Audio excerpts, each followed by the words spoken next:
안녕하세요. 대한변호사협회 공인 산재전문 박정용 변호사입니다.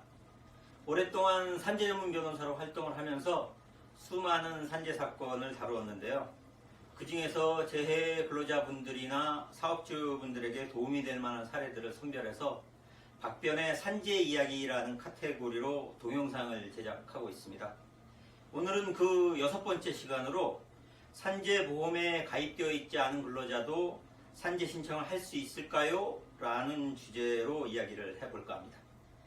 설명의 편의를 위해서 재해 근로자의 이름을 홍길동으로 해서 이야기를 시작해 보도록 하겠습니다. 19세의 홍길동은 A 피자집에서 아르바이트로 배달 일을 하다가 오토바이가 미끄러지는 사고를 당하여 허리를 크게 다쳤습니다. 그런데 사고 당시 홍길동을 고용한 사업주는 근로자인 홍길동에 대해서 4대 보험에 가입하지 않고 있었습니다. 그렇다면 별도로 산재보험에 가입되어 있지 않은 재해근로자 홍길동도 근로복지공단에 산재 신청을 할 수 있을까요? 일정한 경우를 제외하고 모든 사업장에는 산재보험이 당연히 적용됩니다. 이를 당연가입 사업장이라고 합니다. 따라서 당연가입 사업장의 경우 사업주가 별도로 산재보험에 가입하지 않았다고 하여도 근로자는 근로복지공단에 산재 신청을 할 수 있습니다. 홍길동이 근무하던 피자집도 당연가입 사업장에 해당되기 때문에 비록 홍길동에 대해서 산재보험이 가입되어 있지 않다고 하더라도 재해근로자 홍길동 역시 산재 신청이 가능하다고 할 것입니다. 그러면 산재보험에 가입하지 않은 사업장에서 사고가 난 경우 사업주에 대해서 특별한 불이익은 없을까요?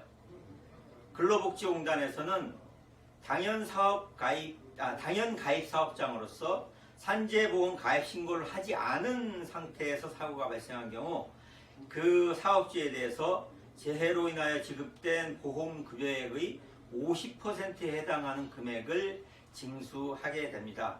따라서 이 사건의 경우에도 홍길동을 고용한 A 피자집의 사업주에 대해서는 홍길동에게 지급한 요양급여, 휴업급여 등의 50%에 해당되는 금액을 근로복지공단에서 징수를 하게 될 것입니다.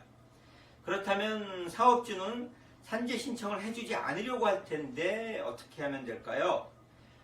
산재사고가 발생한 경우 산재 신청은 사업주가 하는 것이 아니라 재해 근로자가 하는 것입니다. 따라서 재해 근로자는 추진소견서와 목격자 진술서 등을 첨부해서 근로복지공단에 직접 산재 신청서를 작성해서 제출하시면 됩니다. 산재 신청서를 제출하면서 산재 신청서에 사업주 확인을 받던 제도도 없어졌기 때문에 별도로 사업주의 승인을 받을 필요도 없습니다. 이상 산재보험에 가입되어 있지 않은 근로자도 산재 신청을 할 수 있을까요? 라는 주제로 이야기를 해보았습니다. 산재 사고 시에 산재 신청 절차와 관련해서 추가적으로 궁금하신 점 있으시면 상담 전화로 전화 주시기 바랍니다. 더 자세하게 상담해 드리도록 하겠습니다. 오늘은 여기까지입니다. 감사합니다.